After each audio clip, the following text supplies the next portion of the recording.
Member Wood, who was the chair of the committee.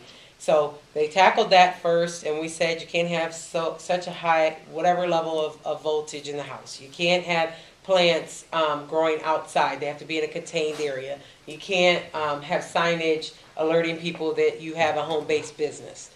And with that, we dealt with the home component. And then from there, we went into the medical marijuana moratorium. I pushed, based on the discussions that we had, to have the moratorium so that we could get our feet on the ground and really look at this without chasing a problem, so we can stop where we were, at least right now. Well, then the discussion got a little larger because I was not married to the amount of the moratorium, how long.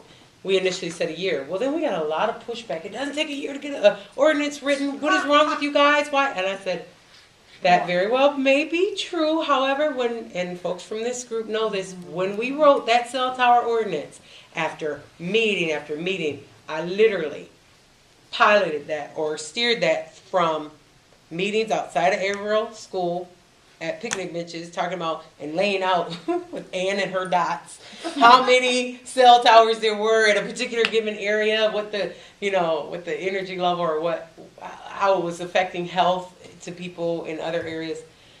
It took us a year to get that done, and that was not moving slowly.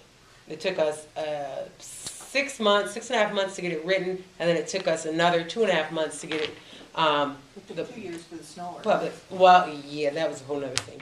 So, what I'm saying with the medical marijuana moratorium, the goal was to just put some brakes on the process long enough.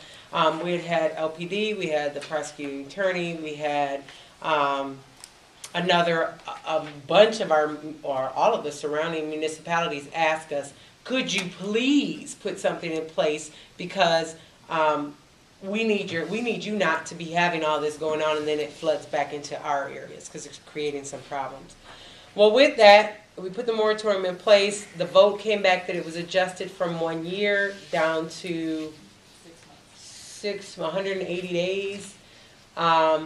So they are working on that feverishly. We don't know with the committee assignments who's going to be moving that through the process. It would make most sense at this point for me that we let people who had originally worked on it get the job done.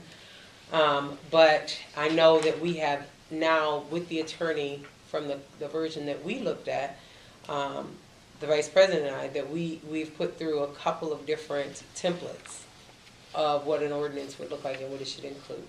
So that will continue into 2011. And you had a couple of other points, I think, on the medical marijuana.